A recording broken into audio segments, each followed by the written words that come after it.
Hey everybody, welcome to the goldencabinet.ca, another podcast. I'm really excited to be here today with Michelle Grasek. Welcome. Hello. If you haven't been to the Golden Cabinet before, it's a website dedicated to helping people grow their practice. Whether you're just starting out, just fresh out of school, or you're in a clinic and you're wanting more patients, or you're wanting to grow your clinic into a business, there's something in here for you. So YouTube, Facebook, all the usuals, but the goldencabinet.ca is where this podcast is going to be, and all the rest are going to be posted. So without further ado, Michelle, welcome to the podcast. Thank you. Hi. Awesome. I am just going to read through your CV because, again, like I just said, I will not do it justice. My memory as I age, I need systems, and this is one of them. So anyway, you're a New Yorker. You're licensed in New York State to practice acupuncture since 2010. Master of Science in Acupuncture and Oriental Medicine 2010. I'm Canadian. I'm not familiar with the acronyms, but that's right. Oh, right. Yep. Yeah, okay. From Finger Lakes School of Acupuncture and Oriental Medicine in Seneca Falls, New York. Yeah. BA in 2007 in biology from Moyne College in Syracuse, New York. A New York girl through and through. Yes, upstate though. Upstate, yeah. Upstate. The beautiful, beautiful, beautiful part, right? Yeah. I've driven through there from Toronto to New York in my past. It's such a beautiful. I had no idea actually, but you're the founder and author of Acupuncture Marketing Resource, which is now MichelleGrasek.com. Which formerly was Modern Acupuncture Marketing, and you did that switch over. I don't know if you want to touch on that. That's at some point. But your online marketing education online course was just published early this year, so that is something I definitely want to get into because I've dove through that, and you've put a ton of work into that. Good job. You're a guest lecturer at the AOM Practice Management Marketing course in 2015-16, and a lead instructor in AOM Practice Management and Marketing in a course in also that's 2017. You're an associate acupuncturist at AcuHealth of the Finger Lakes in Geneva. No, yeah, Geneva, Yep. New York. Okay, Geneva. 2014 to present, but I think you might be retiring. You can touch on. Yep, actually. Yeah, Good story. Getting old and ready, right? Independent contractor, acupuncturist, Monroe Community Hospital in Rochester. You started out as an owner of Ageless Acupuncture and Wellness in Rochester. That was back 2010-11. And then admissions counselor at the New York Chiropractic College at Finger Lakes School of Acupuncture and Oriental Medicine. That's to the present from 2014, right? Yep. And the founder and author of MichelleGrasek.com, obviously, from 2014 to present. If you haven't been to her website, it's fantastic, and it'll be in the show notes, obviously. Such a great resource. All the interviews of other wonderful people doing things. We're just on the same page. That's why I love Michelle, and we connected, the first time we chatted. And she's got a lot of good things to share. And correct me if I'm wrong, Michelle. I'll let you turn it over to your story, but first, a quick question. Are now, you said in retirement, you're now teaching where are you teaching? At the same college? So at the Finger Lakes School of Acupuncture. Yep. So I teach the practice management course. Awesome. And then I have my website basically where I do online teaching. I have my online course. Yeah. So such a weakness that we've heard over the years from so many people. Our schools throw us into the world with no practice management or business skills. So can you kind of give a snapshot of what they're doing there? So maybe all schools here and because I know Jason Stein is also teaching something. I don't know if it's similar or what, but I'm just happy that schools. Oh, I think it was similar. Yeah. Yeah. Yep. So we actually have two practice management courses at the Finger Lakes School of Acupuncture, and I teach the second one, which is more about like marketing and patient recruitment, retention, that kind of thing. Cool. The first practice management class is more about like the legal stuff and insurance, that sort of thing. So yeah, I feel like I get the fun practice management course because I really love marketing and teaching students about that. So that's really what we focus on. I try to bring the students like from the basics of marketing, which I think very few acupuncture schools teach, like the foundations, like this is why you need to do certain things. This is why they matter, all the way through to like what are the specific things that you should do or should at least try, kind of thing. Yeah, it's so much about just even exposure at an early stage would help, because I think marketing yourself gets to a point where maybe it's community specific and it might be patient population specific, and it might also be just what feels good and right to each person. I mean, that might not always get a lot of patients through the door, so that's why you exist, to help with these students. But I mean, just the early exposure like that gets people thinking, because there was zero in the schooling that I got, and I think God that I grew an interest and understood the connection and importance between just building relationships, period, and how that affects patients walking in the door. Yeah, absolutely. And I am fully aware that, the students have, like, in their mind, they have so many more important things to be thinking about, right? Like, they want to, like, nail their diagnoses and their point location and their needling technique. And my class is kind of on the back burner, but I accept that because that's certainly how it was for me when I was a student. Yeah. So I kind of consider, like you said, my job is exposing them to these important concepts in marketing and practice management now, and giving them detailed notes and worksheets so that when they're out in practice and they're like, holy crap, who put me in charge of this? They can be like, I think we talked about this. Right. Let me go find my binder. Yeah. So that's kind of my goal. I just want it to be on their radar as a resource they can come back to. Yeah. And then it's got michellegrasek.com on the footnotes, right?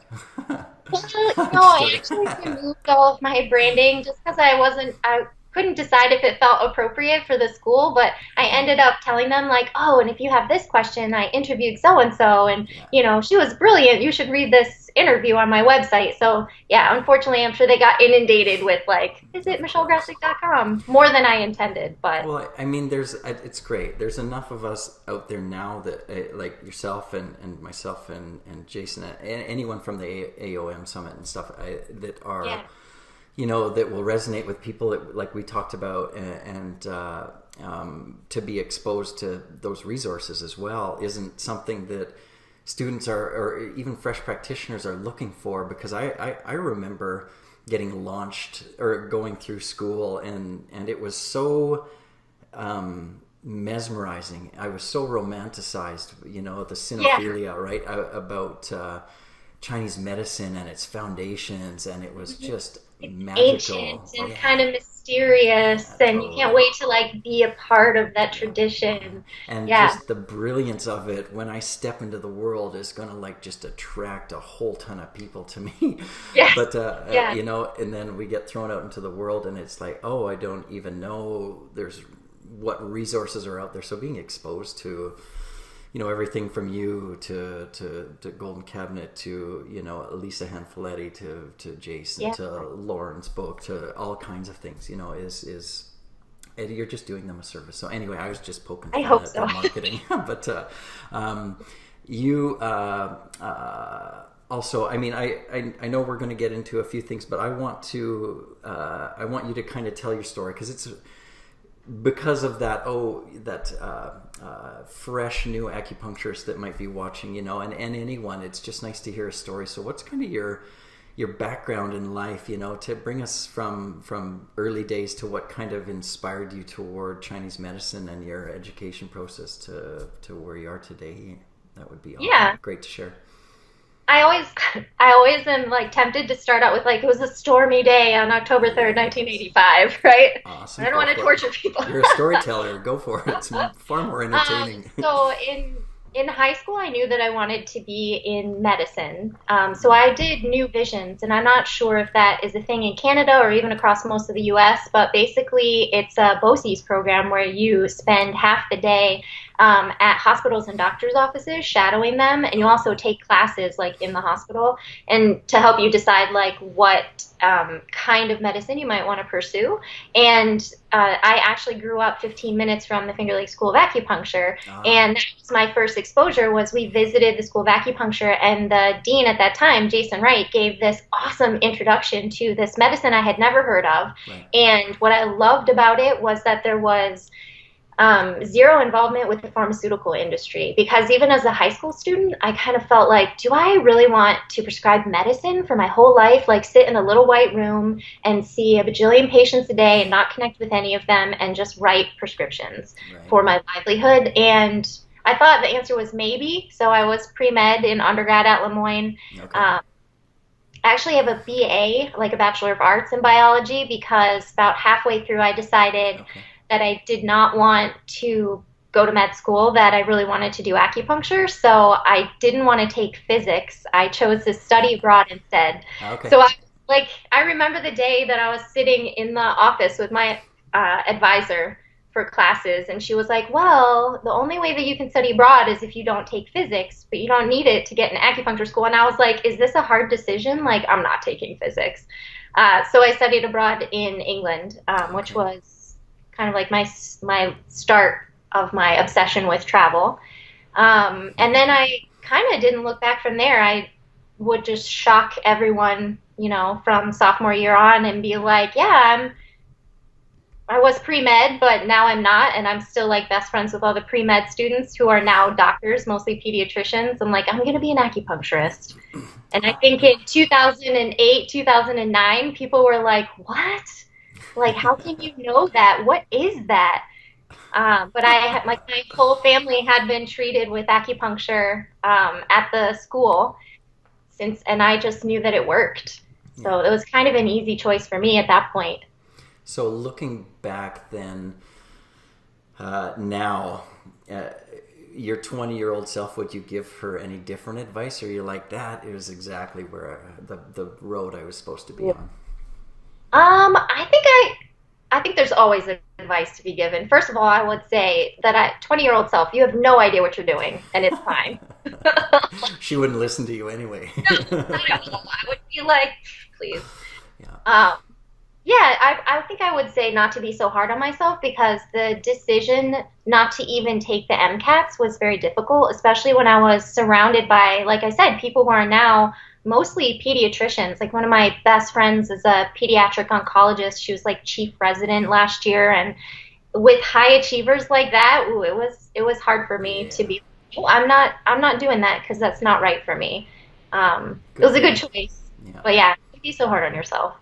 Not be so hard. So that would have been difficult times for sure. Like what just the psychology part, because I'm sure there's going to be some people watching this that are like, did I make the wrong choice here? Or am I making a wrong choice? Like what got you through? Just were you really, you seem like someone who's so in touch with her heart and her authentic self. Is that what got you through? Or yeah, like how did you persevere? Because that would have been hard with all these academics and you know, saying, well, basically you're a fool, I guess. It was, I have some pretty supportive friends, and I think it also helps that, like, when I make up my mind, I make up my mind, and I don't think I really had any friends who, like, tried to convince me that it was the wrong choice. I also had a really forward-thinking academic advisor, so I actually did 3 years of research in undergrad with rats and feeding them different supplements, because I was thinking alternative medicine at that point already, and I started research with her as a freshman because I thought I wanted to use that to get into med school.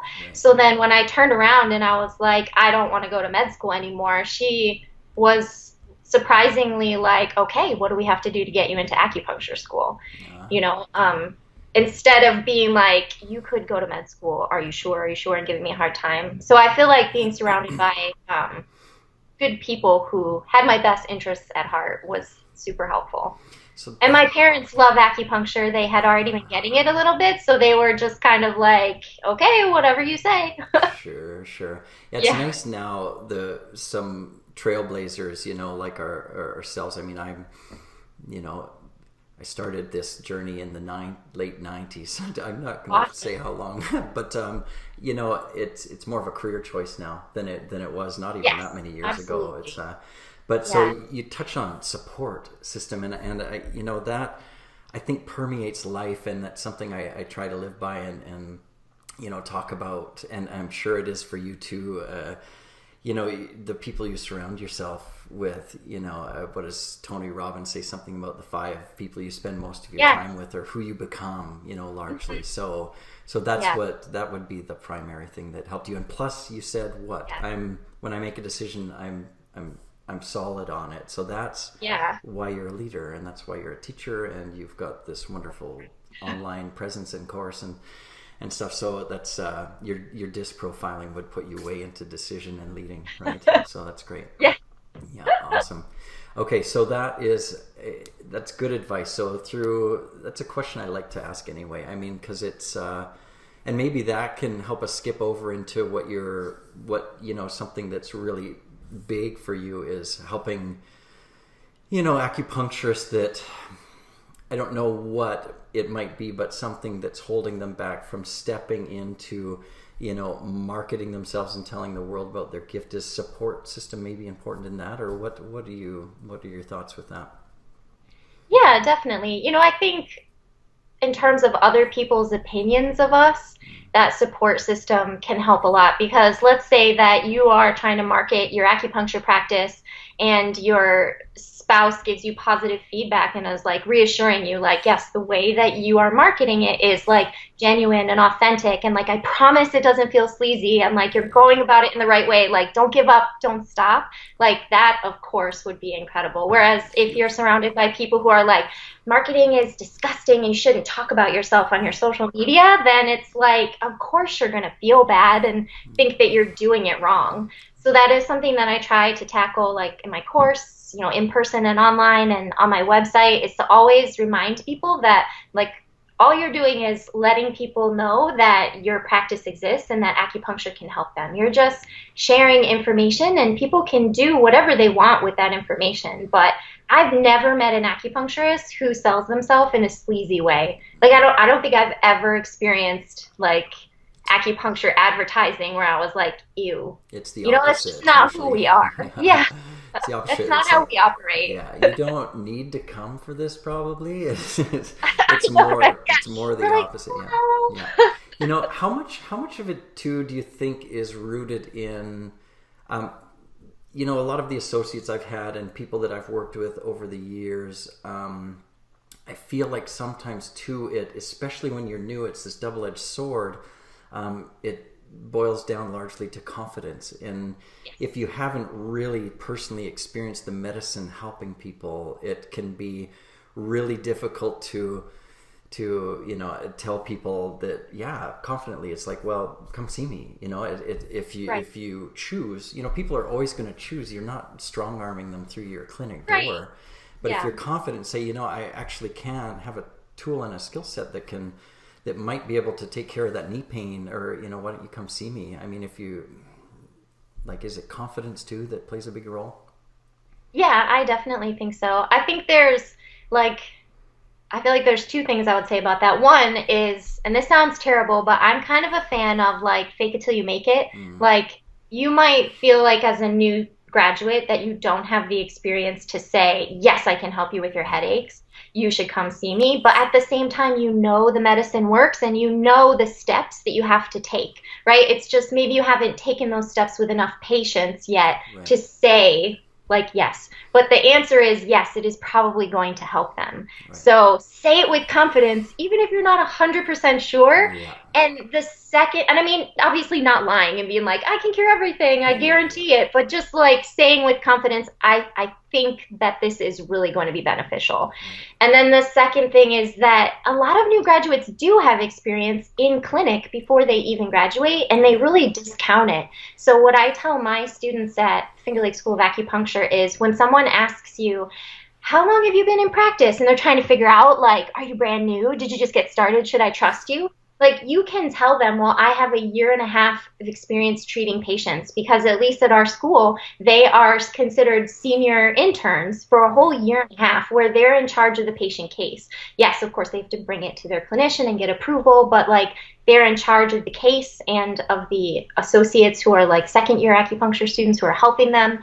So they have seen headaches and back pain and knee pain and all these different things. But for some reason in their minds, they're like, well, that doesn't count. I can't tell people that that's my experience, when it really is. Yeah. You know, so I feel like if that helps you say with confidence, yes, I think I can help you, absolutely include your clinical experience in that mindset. Right. Well, I mean, it's in confidence in any relationship is what helps establish trust, right? Yes. And Yeah.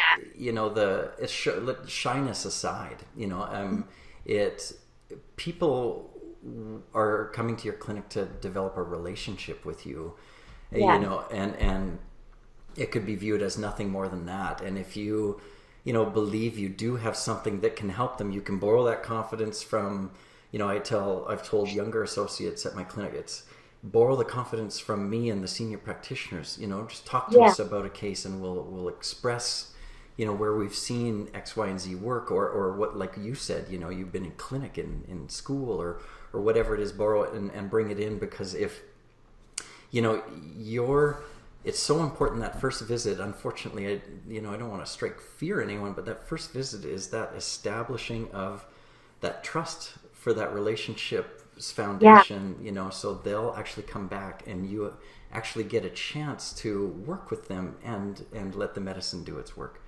you know, Yes. and facilitate the healing, or however. So it's so, the fake it till you make it makes sense, you know. You can't, and then how do you, and then there's that second disconnect. How do you know, bridge the booking crisis that most acupuncturists have, you know, actually laying out a plan that's realistic for people and asking them to book like your dentist would, you know, like Yeah. straightforward. How do you, you know, unless they've got reception, how do you gain that confidence? I always tell my students, at least, that in advance, they kind of need to decide like what is their standard for seeing patients. So it could be, you know, once a week for like 6 to 8 weeks, or it could be seeing them twice a week for 2 weeks and then once a week. But like whatever it is, just decide, so that when you first meet someone and you're explaining like in their first treatment, this is how it works, you just run through and say like, you know, in a typical case, I recommend this. This is considered a course of treatment, so that they expect from the beginning to have to see you like 6 to 8 times. And I know that, you know, some people do like master tongue style and everything, and they're talking about like much like quicker response and stuff. I don't have any experience with that, but like whatever it is, you just need to decide it in advance so it rolls off your tongue with that confidence. And I feel like the worst thing is, and this would still happen to me, you know, when I was in practice, is like forgetting to tell people, like, I'm going to expect to see you here at least 6 times. And then there was a receptionist, and then she would have to be like, oh, yes, you're coming back next week. Not like, oh, it's a surprise. Like, there shouldn't really be a question. It should never get to that point at the front desk where the patient is deciding if they're coming back next week. Like, they should already be aware, this is how it works. This is when I expect to see you. When should I come back? Not should I. Well, if we put ourselves in the patient's shoes, you're going to any service for that matter, and paying them to tell you what you need to do to accomplish your desired outcome, whatever that is, you know. And so if we're not doing that, it's a disservice. I actually look at reception sometimes, if they're well trained as you know, a part of that explanation, because, you know, the communication between practitioner and reception should be tight, you know, and that is so essential. But also, you know, a treatment plan being sent out, you know, might be a good idea. You know, after you meet them within that day, you send them a quick email or something, at least with the points, and you can CC in your reception. They can make notes. whatever it is. Just great little tips like that is so this is great for people just starting out. You've worked and seen a lot of students and people come through your course and through your website and talk to you about that you've counseled or coached. What are the common strengths and weaknesses that you see acupuncturists have, and that, because we should be playing to our strengths, right? And we should be nourishing our deficiencies, just like the medicine tells us to. Yeah. So what it applies to all facets of life. yeah, exactly. So what are the acupuncturist strengths, and what can they really keep playing to? Like, is it social media? What is it? Ooh, that's a good question. I think our strengths in business are, by and large, relationship making and like really connecting with people. Agreed. Because we're in such a unique field where we get to spend time with people and really dig in and talk to them about their symptoms and their life in a way that a lot of other healthcare providers don't. Like, they just don't have the time or the opportunity. They weren't trained to ask like awkward questions about like bowel movements or like all these things. But we just connect with people so well. And I think it takes a special kind of person to become an acupuncturist and to want to be like in that deep with people. So, and that's important for building a business. Like you said earlier, like it really is about creating relationships that creates referrals and everything that comes afterwards. I would say the weakness is definitely our reluctance to sell ourselves and this crippling fear that if we talk about ourselves, people will think we're greedy and run away from us. Right. Which is why I always try to emphasize marketing is simply letting the people who need you know that you exist, and that is doing them a service all on its own. Right. I sometimes ask my students to think about, like, imagine like a patient that you can really relate to. And for me, it's like a little old man who has knee pain, who lives around the corner from my clinic, and he really wants to go to like Disney World with his family, but he knows it's going to be a lot of walking and a lot of standing in line. So he tells them, go to Disney World without me, right? Like, I don't want to hold you up. But he's actually super disappointed that he can't go with his grandkids. Right. If he knew that there was an acupuncture clinic that treated knee pain around the corner from where he lived, don't you think it would A, give him hope, which is huge, and B, just make a huge difference in his life? Like, why wouldn't he try it? Like, of course, some people are still going to say, like, acupuncture, I'm not interested, but a lot of people are going to say, wow, I didn't know that acupuncture could help me with this, and I'm so glad that I, saw your ad, talk to someone who's been to your office. I'm so glad my daughter Googled and like found your website, showed it to me.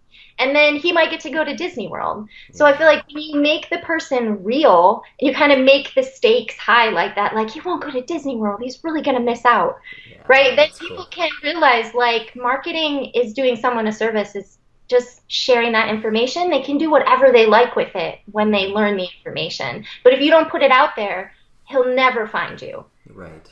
Yeah. For me, that kind of changes it. Changes the perspective enormously. Reframes everything. Well, before we hit the red record button, we were chatting about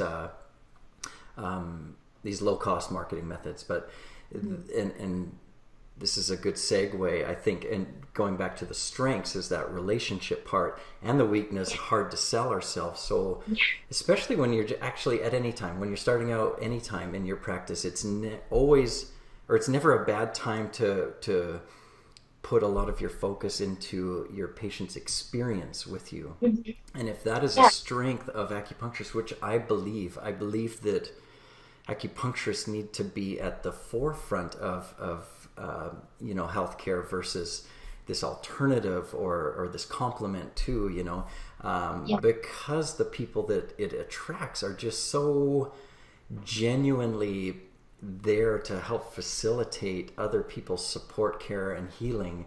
It's inspirational. I love acupuncturists. They're great people, and not speaking for myself, but I well-intended, and so if you're just starting out, or you have a lot of trouble, marketing yourself, the best way to market yourself is with each and every patient that comes in, treating them like the kings and queens that they are, and really, which is hard maybe for new practitioners, really stepping into a place where create a relationship versus just trying to like, is that spleen deficiency? Is that, like connect with that human across the table, and they'll like you and they'll come back because there's going to be some level of automatic assumption that you should know what you're doing. You're licensed. Yes. And so connect with people. Don't be shy to just say, so how's your week, or what's up? What are you doing on the holidays? Do you have trip plans? Right, or exactly. Go into that, and you'll find diagnostics through that instead of just, your form should give you all that basic stuff. If they're not, maybe expand those. But when the patients have a really great experience, they're going to also refer people. So that is marketing. It is a form of marketing. Plus, it's such a great way to treat patients. Would you agree? Right. Yeah. Yeah.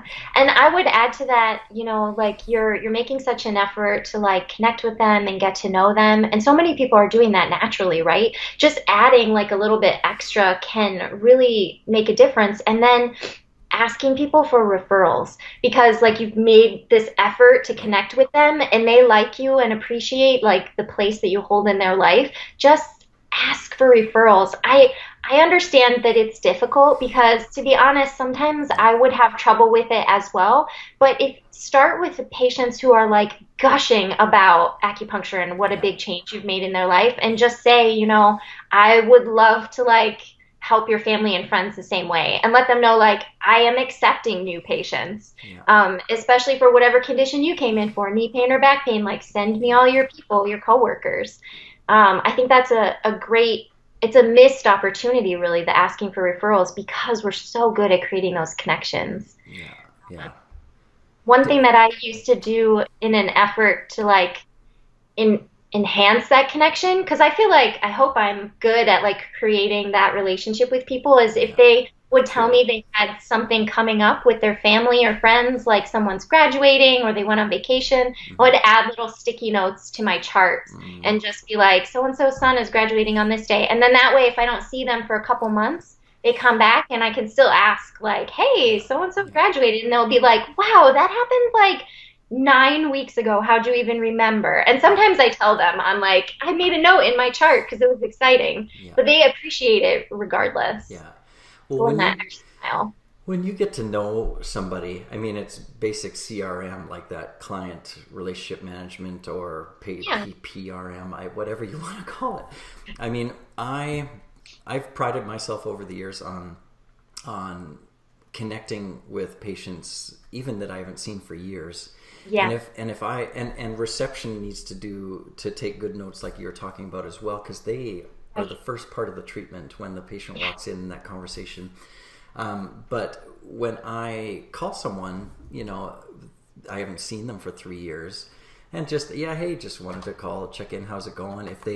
If they answer and you remember and ask them about, I remember you were talking about maybe buying a new house, and if you made that note, that you asked them, it's just like, wow, that's so great that you and I care. Like when I'm talking to someone, I want to have something to connect with anyway. Like I want to show them that I care. It's not disingenuine, or it's not ingenuine because you've got notes on it. It's actually part of your long-term patient care. You have to bring people in, you have to provide them with a kick-ass service, and then you have to cultivate a lifetime relationship. That is your word-of-mouth unpaid sales force over time, right?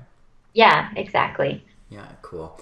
Well, okay, so I know you've got your course. Can you walk people a little bit through it? So it's at michellegrasek.com. It used to be called Acupuncture Marketing. But is that URL still, if someone sees it somewhere way out on the ether, which they might still, is it? Or have you switched? Yeah, the URL used to be modernacu.com because it was Modern Acupuncture Marketing. Now it's just michellegrasek.com. The course is, I think it's like 11 chapters. It's pretty thorough. Yeah, that's big. Yeah. Which is important to me. basically I started out with like the marketing basics that we weren't taught in acupuncture school. And then there's a chapter on your mindset, which I know is very trendy and a lot of people tend to write it off, but I kind of go from the perspective of like, just listen to these mindset issues that you might be struggling with while you're like doing something else, like cleaning your house or whatever. Again, just to like put them on your radar, and maybe you'll be able to identify them later on as they pop up for you in your practice. Mm-hmm. And then we talk a lot about social media marketing. I have a section in there on creating ads that are effective. I'm trying to think. I show my screen a lot, so I'm always, we have a walkthrough of like email marketing. Right. So I'm always sharing my screen and being like, this is the platform that I use, and this is exactly what I'm clicking to produce what I'm telling you to create. Right. I think a lot of overwhelm happens when people are like, just go on social media and post twice a day, every day for the rest of your life. But there's no plan. Like, no one says, how on earth do you make that manageable? Right. So I try to give calendars and like tips and tricks and free software online that people can use to make it manageable. I feel like there's so much more than that as well. Like, I can't think off the top of my head.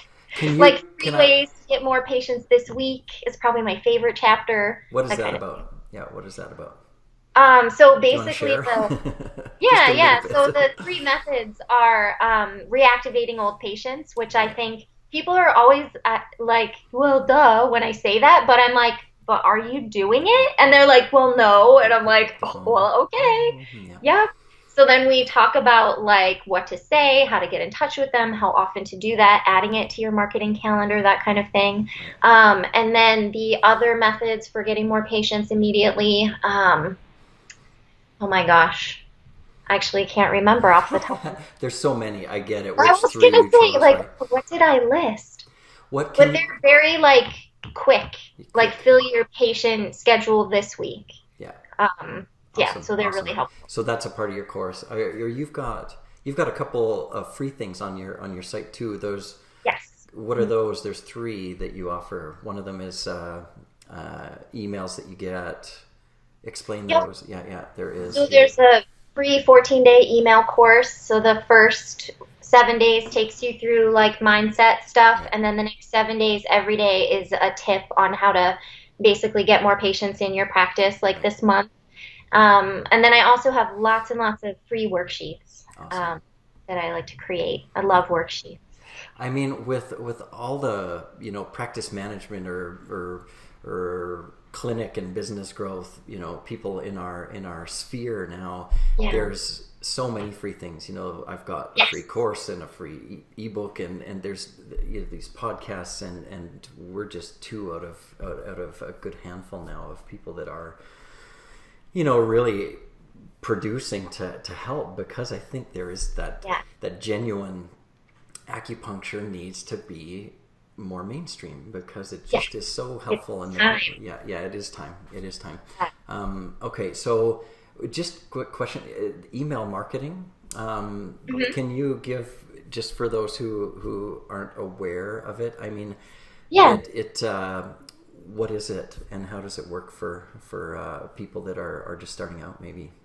Yeah. So one of the big concepts that I teach, like for the basics of marketing first, is that it takes 5 to 7 touch points before someone typically purchases or makes an appointment, and that's across every kind of sales, right? So it's not acupuncture business specific; it's kind of everything. Right. So the ways that I like to teach is what are the cheap or free methods of getting those touch points in. So email marketing is basically sending out an email newsletter, or sending out what is sometimes called like a drip campaign. So let's say that someone opts into your newsletter list, and then you have this automated cycle where you send them a series of 5 or 6 emails over the course of maybe 2 months.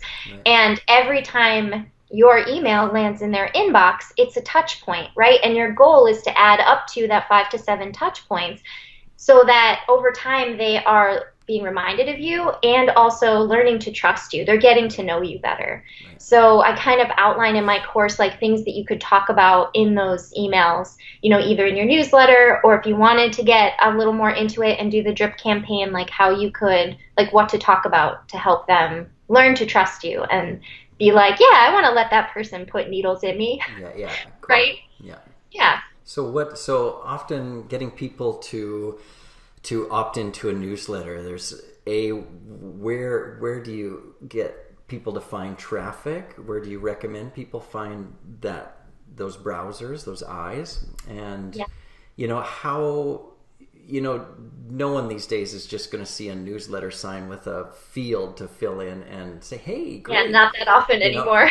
So what I'm referring to then is an opt-in. Something usually is like a free little white paper or something that might be of value to someone who's looking for something that you offer and to get them to opt in. Is there, you know, the traffic question, where do you get the eyes, and then B, even the software you use, is it Aweber or the opt-in, how do you make that happen? Yeah, so that's a really good question with the traffic. I always tell people the first place you should be getting emails from is your new patient intake, right? Even people who are brand new patients to you, make them give you their email. You can ask them, do you want to be in my newsletter list? But just because they're already your patient doesn't mean that you can't market to them anymore. Like they might need to be reminded of you next year, right? So definitely put them on your email list. There's a lot of different ways to get traffic. I totally agree that, you know, when someone lands on your website, there should be a little pop-up. I know pop-ups are a little bit annoying, but they do work, right? And they've become less annoying over time. People are kind of used to them.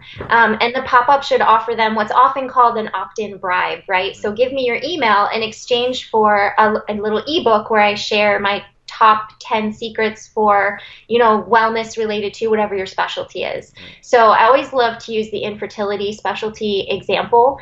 Everyone does. Because I feel like it just generates so many good ideas. But if your specialty is infertility, you could make an ebook or even just like a one-page worksheet with, you know, like the top like nutrition tips for people who want to become pregnant, or like stretches for new moms, or just something related to your specialty, so that when people give you their email, that is automatically delivered to them. So I use Lead Pages, which is leadpages.net. That delivers the ebooks. That I have integrated with an email platform called MadMimi, which is pretty cheap, but I'm actually going to be changing to GetResponse soon because it has more features. And then to create the ebook, this is probably what prevents most acupuncturists from actually providing an opt-in bribe, is they're like, how the heck do I create a PDF, like a pretty PDF or an ebook? Canva.com is a free graphic design website where you can select like the size of the document you want to create is the size of a piece of paper, 8.5 by 11. And then you can just, it's kind of like PowerPoint. You can add images, text, you can change the color, move everything around, and then you just save it as a PDF. So I do a Canva walkthrough in my course, but it's very easy to use. It's not like intimidating like Adobe graphic design or anything like that. Awesome. Yeah, just basically people can also Google. It's like opt-in software or email campaign, auto email campaign software. There's pretty inexpensive resources out there. So if you touched on specialization, which is right up my alley, I couldn't agree more. I've done nothing but be in one lane for the last 14 years of practice. But how essential do you think that is? I mean, you know, that people, it obviously from a marketing perspective, it makes life a whole lot easier. A million times easier. Like if you don't want to tear your hair out, pick a specialty. I think it's essential, and I tell my students they need to pick something, but that, you know, you're brand new and it can be flexible, because of course, with specialization, everybody's natural fear is that they're going to be turning people away and that they can't afford to do that. But the big concept in marketing is that if you're speaking to everybody, you're actually not speaking to anybody. Your message is too broad. It's not going to connect with anyone in particular. They're not going to sit up and say, hey, wow, that sounds like me. I should look into this. Instead, they'll still have questions like, oh, it said pain, like, is it chronic pain? Is it, like, can I do that? Is it pain from running injuries? I bet it's only for little old people with arthritis. Like, get specific, especially in your advertising. Like, if you're going to create an advertisement for Facebook, I would say pick one condition within your specialty and just emphasize that. And that works so much better than broad. I mean, even a condition within a condition. I mean, because I've been in the reproductive health specialty for so long. I mean, it's not just that. It's not just fertility. It's actually more down to, typical or atypical PCOS, or it's way down, or it's male factor, addressing things like premature ejaculation and erectile difficulties, or like really nailing things down. Because I couldn't agree more. I mean, I know you could probably build a general practice like that, but it would likely take quite some time, I would think. I mean, when you get to a website and it's got a picture of a bunch of scary needles, and then it lists out the WHO list of conditions that acupuncture can treat. No one's reading that list, guys. No one is reading that list. Yeah, they're like, oh, really? You can do all that, and that also I find has been bad for our reputation with our who can be some of our best referral sources is our Western medical counterparts.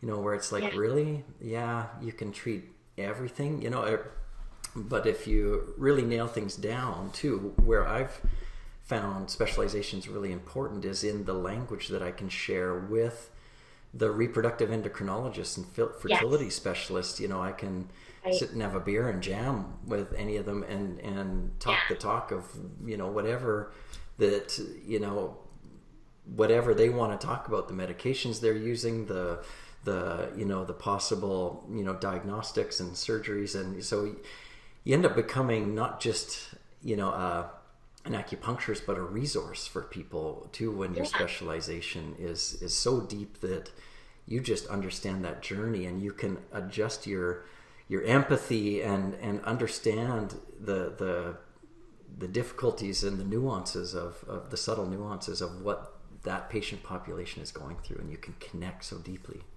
Right. And I think that makes doctors trust you more. And like, they are specialists by nature. Like, MDs are mostly specialists. That's what they're used to, referring to a specialist. So why would they want to refer to someone who's super broad when there's someone like you in town? You clearly seem like the right answer. Right. Yeah. So I think that does help. Well, the badge of acupuncture too is fantastic, and largely because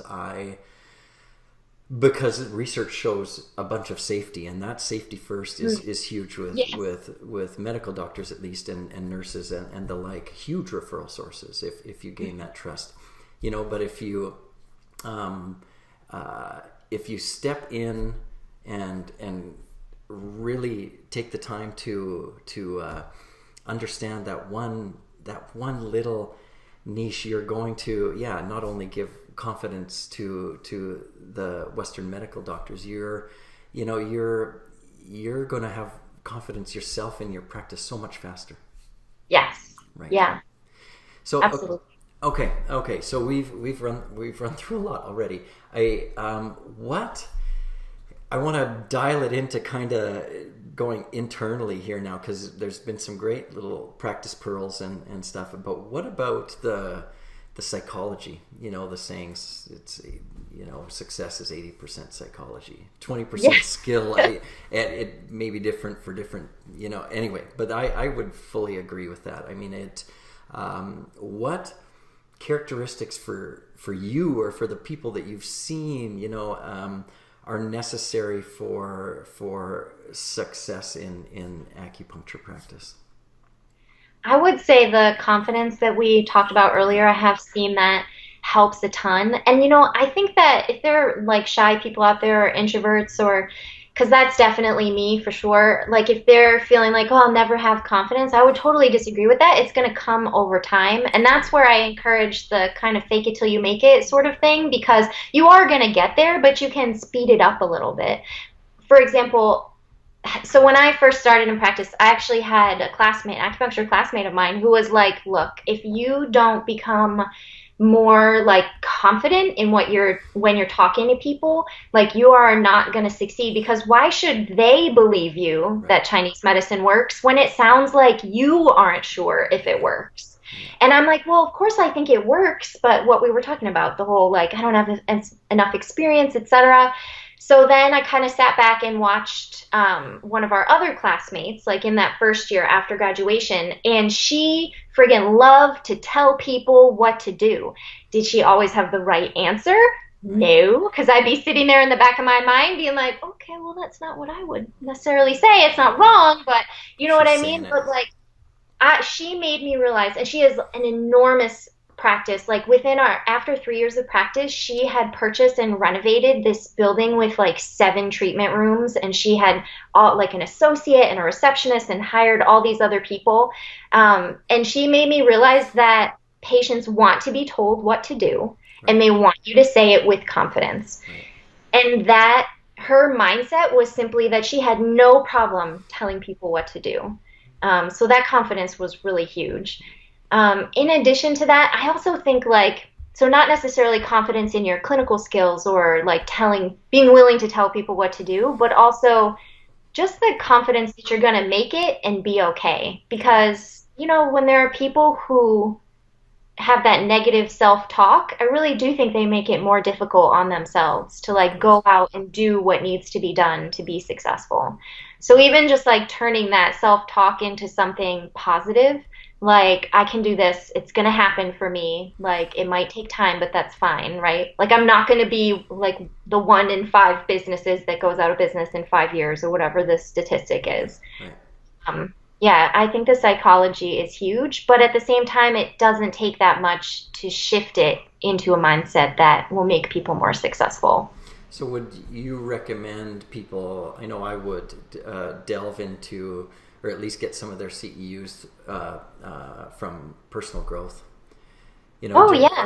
Just ways to work with that psychology. Because I mean, self-sabotage is amazingly powerful, and it's a fantastic way. And then relationships with money bleed in, and all kinds of things that are difficult, right? Yeah. So you'd encourage people to step into personal growth. Yeah. And I also usually recommend be willing to try different marketing avenues just to say that you tried them. And that way you are going to discover what works personally for you and what resonates with you. And you don't have to do all the marketing efforts. But once you know yourself well enough based on that experience, you can focus on the marketing that feels good to you. But if you aren't willing to get to know yourself and make a couple of mistakes and kind of dig deep, then it's harder to be able to understand this is the marketing that I feel comfortable with and I'm willing to do for the life of my practice. Yeah, right. Of course, I'm so biased. I love all the self-help books and all the journaling and why do I make the decisions that I do? So I would always say yes to that. The better you know yourself, the better you can build a practice that is actually what you want it to be and not what you think success should be. Because who cares what other people think? Yeah. You're shooting all over yourself is what my coach says. But that's some tough love. Yeah, it's tough love. There is so I couldn't agree more with everything you're saying, and I love that. One of the courses that I've plugging Golden Cabinet, but that it began with was, what is your definition of success? And I think if you don't have a target in life, you can't hit it. And that's how I start with every patient. I'm like, we need to make some health related goals so you know exactly where you're headed, and if you have more than 3, you don't have any. Jim Collins, I'm just borrowing wisdom here, but defining success for myself really, well, especially after having children, it was much easier, but really helped me settle in to an internal peace that I've always craved, and in the course, you got to dive deep because, but once you do the work, you know every day when you wake up, it's like I'm headed there and this is how I want to feel. And success isn't just about something tangible or having a busy practice. It's more about the person you have to become in order to get that busy practice. So finding out who you are, and you can be almost any type of person and have a successful practice, but you have to be in alignment with who you need to be. So I even, one of the modules or lessons within it is getting people to write their own obituary. Oh, I love that. There's I think it's the story of Alfred Nobel, who we all know, now, who the Nobel Prize. He had a brother who passed away. And in reading the obituary, he's Swedish, I think. In reading the obituary, the newspaper made a mistake, and it was written about him, and it wasn't very positive. So it was his opportunity before even, the way I understand the story, before he even called the newspaper to inform them of this grave error. He unintended. None. He took the time to write what he would want his obituary to say, and then the rest we know now. Is game-changing history for him. So I mean, the power of making sure you know who you are, what makes you feel like you're in flow, what you want people to say about you, how you want to feel when you wake up and go to sleep, and all these things are important steps to go through, and from there everything gets simpler, I think. I think so. A good example is that I was an associate for a while, and the acupuncturist that I work for is, God, like a rock star. And she has 3 treatment rooms, and she sees patients every 15 minutes. She doesn't sit down all day. So then if she was sick or something, I would sub in for her and be like, tearing my hair out, and I had to at first it made me feel bad about myself, and I was like, I'm not good enough, I can't keep up with this. And part of it was I wasn't doing 3 patient rooms all the time.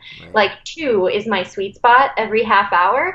But part of me was like, it's not good enough, I could do better, I could see more, we have this space. I eventually had to come to the point where I was like, success for me means seeing 2 people an hour comfortably, keeping my blood pressure low, right? Because I would wake up on days when I knew that I had to juggle the 3 rooms and feel like, oh shit, today's gonna be hard, and I'm maybe not looking forward to it as much as I'd like to.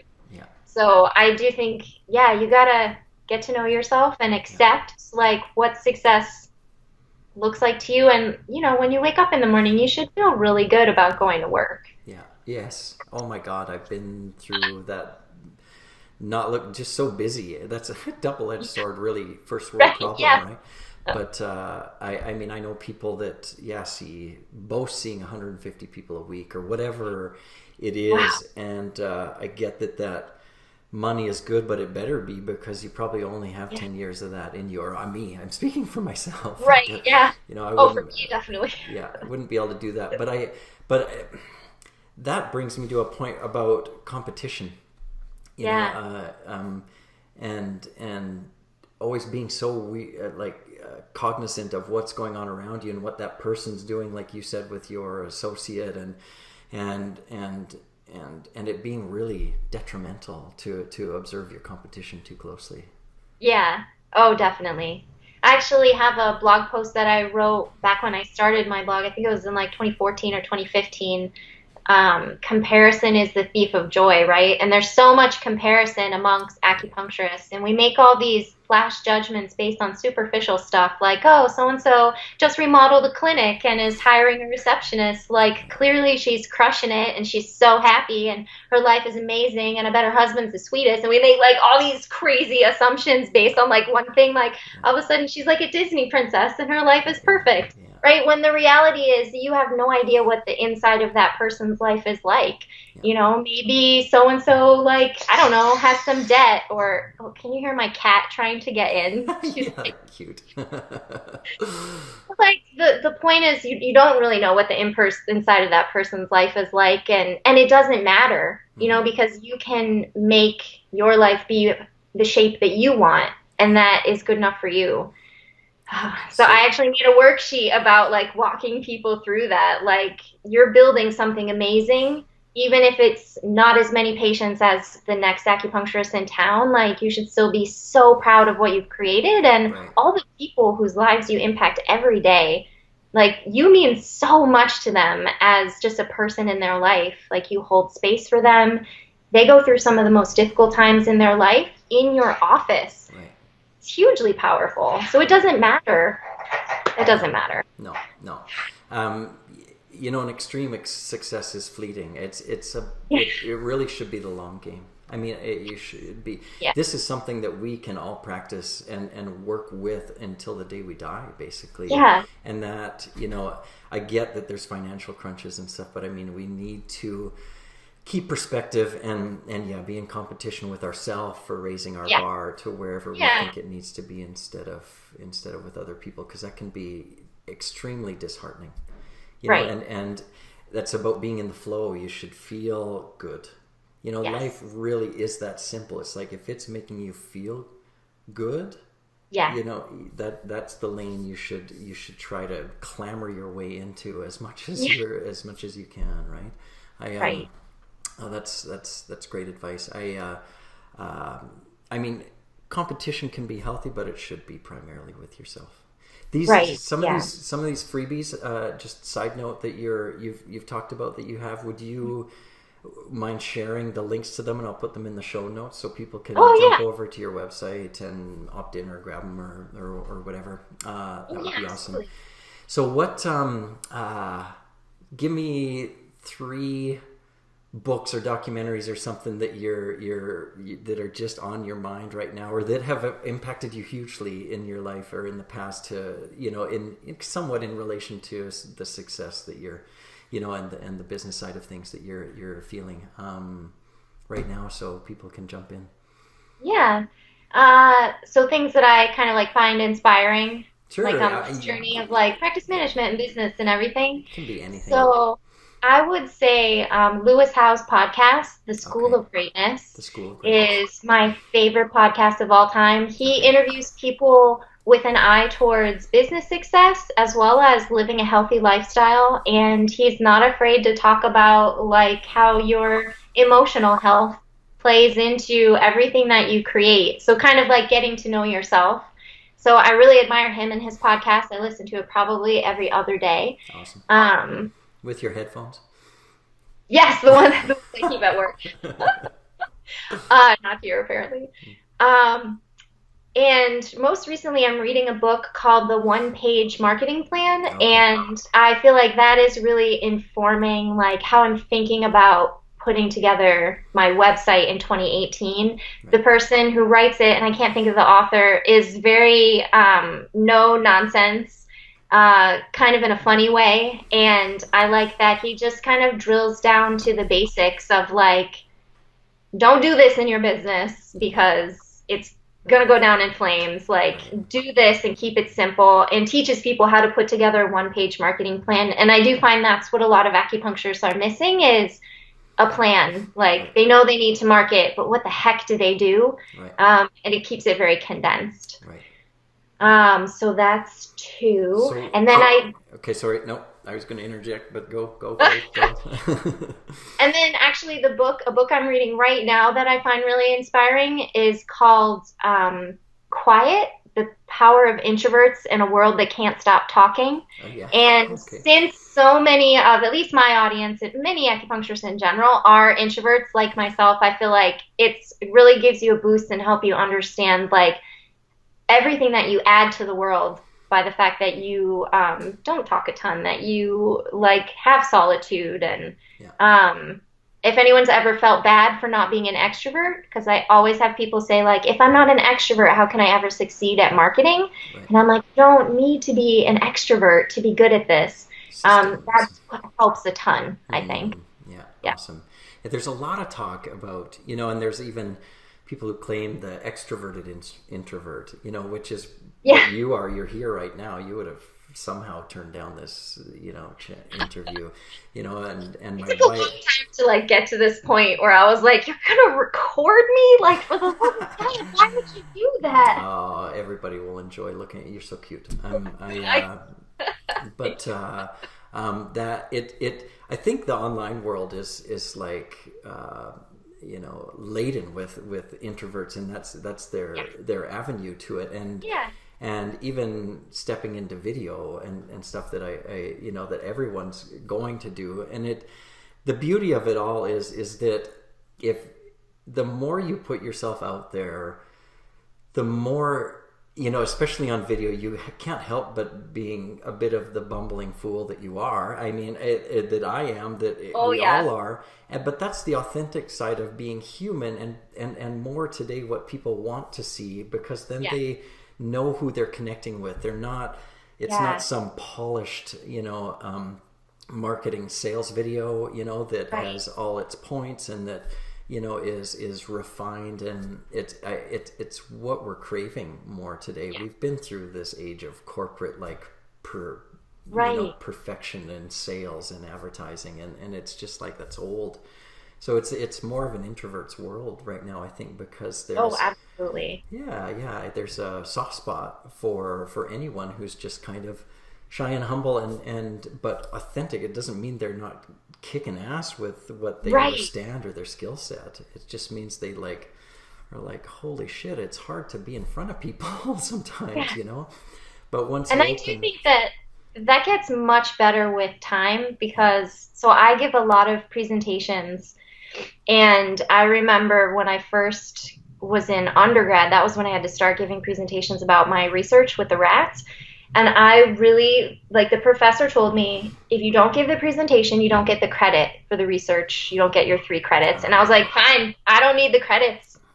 Forget it. Take them back. Yeah. And she was like, that's not happening. So I would have rather gouged my eyeball out with a rusty spoon. But I'm finally what was that, 12 years ago? I'm finally at a point where I can stand in front of people and talk. Right. So even though I'm still an introvert and I still have to get myself geared up for that, and for a podcast like this, it's if I'm sharing something that is really important to me and I'm passionate about, it is a little bit easier. And then over time, you kind of get used to the nerves, and you're like, this is normal, and you're still willing to do it. And the payout is so worth it.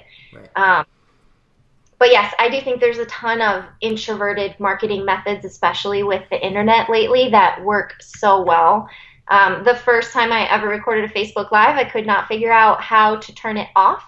So there's the end of the video is me being so my Uncle Lou, I think, was the only person watching me at that point, and I was like, Uncle Lou, how do I turn this off? And he's messaging me. He's like, I don't know how to do Facebook. So I had to turn my phone off, and it's the funniest video of all time. Awesome. So I totally agree with you. People want that authenticity because they're like, oh my God, that would be me if I did that. And it's true. I mean, and by the time it's funny, by the time you get to the end of any talk or the end of any interview or the end of anything, you're totally loose and happy, and then it's over. But it gets, it's that snapshot and one last point on it. If you pretend to be someone else, you're going to attract patients that are meant to be with someone else, and they're going to be hard as hell for you to get results with. Yes. Because you won't connect. They're not your tribe. All these buzzwords, but your tribe or your people, or who's supposed to be with you. If you put out into the world who you really are, you'll attract exactly who you're supposed to be with. Yes. Right? Yeah. Maybe that's relationship advice, period. I don't know. Right. Yes. Yeah. Yeah. Tinder, I don't know, but maybe not with swiping. No. But everything else, yeah. It was pre-me. I'm married before Tinder. But anyway, is there Thank you so much. I mean, it's already over an hour, which is awesome. I Yeah, it's been super fun. appreciate your time, and we can do this again because there's going to be, my idea just quickly is every year on December 21st, you and I re-interview because it's like, so what Yeah. happened this year? Like what was your last year? And there's going to be those pearls in that year, and because I mean, we can define success, and we can do all these things that we talked about, but it's going to change all the time, and that's kind of Yeah. the good and the bad of life. I mean, you want to that's why it's so important to find the systems like you've got in, for people of lay out your marketing plan, do it for a year, don't look too much for the next shiny object, and Yeah. then look back and look at results, because it's going to change anyway. But if you can make it solid for a while, that's the only time you're ever going to really understand what the hell's working and what's Yes, not, right? exactly. Yeah. Consistency, so important in marketing. Yeah, it is. Hey, and that's Yeah. helping people understand who you are too, right? Yes. Yeah. Yeah. Okay, great. Well, okay, I'm gonna let you go. I would love, actually, one last thing. You just got back from like Cambodia, Vietnam, Thailand, or something, right? Cambodia, Laos, Thailand. Lao, Yep. Thailand. How important is it for people to take sabbaticals, to take vacations? Because that's Well, also, yeah. super important. I Okay. mean, I've always been a little obsessed with travel, and the reason for that, I think, is it just teaches me so much about myself and other people. Kind of, I like that it makes me feel small. So it might reminds me like all the things that I'm worried about in my life are like minutia compared to like what's happening in the world and what are other people dealing with in their lives. And I also love experiencing the generosity of total strangers in other countries and cultures. Like when you can't even speak to them, but they can communicate to you without words that they'd like to share something with you, or no, Yeah. you can use the restroom first. Like, I think that's amazing. Yeah. So yeah, I think taking a break all by itself is super important, and then traveling when you can, if you can. I don't have kids, so I can go away for 3 weeks and just be like, Yes. see ya. Lucky. Lucky. Yeah, but I definitely feel like if you take time off and you're truly off, right? You're not like still checking your email and still doing work while you're away, then it actually makes you a lot more creative when you come home Right. because all those new experiences are really stimulating and you have new perspectives. You come back really refreshed. Right. Is that something that you experience as well when you go away? Well, sure. I mean, what you touched on last really meant something to me, because if you want change in life, you have to change something. And Yes, you gotta shake it up. yeah, you got to shake it up. But I really loved what you said about it making you feel small. It's like, Yeah. kind of seemed like you're explaining that microcosm of what people say they experience when they go to space and look back at Earth. Yes. You know Yep. Or when how they stand by the ocean. Yeah, Yeah. and how small, and how important that probably is to help stimulate you feeling okay to like let your light shine and be as big as you can, because even Yeah. being as big as you can is still, small in the grand scheme of things. Yes. It's Yeah. so yeah. Anyway, great. I'm so glad you got some travel in and you're back and refreshed. It's just in time for a holiday season. Yeah. If it was Hanukkah, I hope it was good. Merry Christmas, or Kwanzaa, whatever leading forward Quantica. is. Yeah, Kwanzaa Mass. Anyway, Yes. and Happy New Year. I'll get this.